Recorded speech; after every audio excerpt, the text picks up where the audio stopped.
आणि आताची सगळ्यात मोठी बातमी पुण्यामधून। पुणे शहरामध्ये पुन्हा एकदा पोस्टरबाजीमुळे खळबळ माजली आहे। यावेळेला पोस्टरमध्ये अशा प्रकारचे काही शब्द लिहिण्यात आलेले आहेत। मुंबई पुण्यामध्ये अशा प्रकारची पोस्टर आपल्याला पाहायला मिळतात। यापूर्वी देखील पुण्यामध्ये संपूर्ण एका रस्त्यावर अशा प्रकारची पोस्टर्स लागलेली पाहिली होती। त्यानंतर पुणेकरांनी संताप व्यक्त केलेला होता की हे नेमकं चाललंय काय। नंतर ही पोस्टर लावणाऱ्यांवर कारवाई देखील करण्यात आली होती। मात्र आता अशा प्रकारची पोस्टर ही पुणे मुंबईमध्ये पाहायला मिळतात। अर्थात आता ही कुठल्या जाहिरातबाजी आहे की मग कोणी खोडसाळपणे ही पोस्टर लावलेली आहेत याचा शोध घेतला जातोय। मात्र अशा प्रकारची ही पोस्टर लावून नेमकं काय साध्य करायचं आहे हे देखील पाहणं महत्त्वाचं ठरणार आहे। ही कुठल्या फिल्म किंवा नाटकाची अशी जाहिरात आहे की कोणी खोडसाळपणा हा केलेला आहे। जाऊयात आपले प्रतिनिधी योगेश बोरसे यांच्याकडे। योगेश, काय माहिती या संदर्भात? कोणी ही पोस्टर लावली आहे?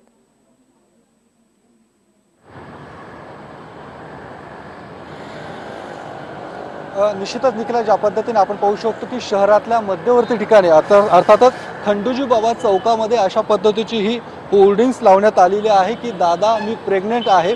आणि खरं तर या अतिशय हा वर्दळीचा भाग आहे आणि यामुळे या भागात इथल्या येणाऱ्या जाणाऱ्यांचं हे लक्ष वेधून घेते होर्डिंग्स।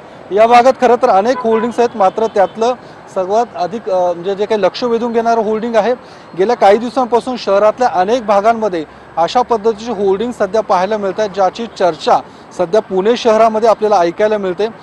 खरं तर या होर्डिंगच्या खाली जाहिरातीचं आहे होर्डिंग अशा पद्धतीचं एक छोटी लाईन जी आहे ती स्पष्ट करण्यात आलेलं आहे। ज्या पद्धतीने सांगितलं जातं की होर्डिंग कुठल्या तरी एखाद्या चित्रपटाचं किंवा एखाद्या नाटकाचं हे होर्डिंग असू शकतं। योगेश, पुणेकर तुमच्याकडे येईल। मात्र अशा प्रकारची पोस्टर ही पुण्यामध्ये लावण्यात आलेली आहेत। यापूर्वी देखील अशी पोस्टर्स ही पुण्यामध्ये पाहायला मिळालेली आहेत। कुणी ही पोस्टर लावली आहेत याचा आता शोध घेतला जातोय, आम्ही सुद्धा शोध घेतोय।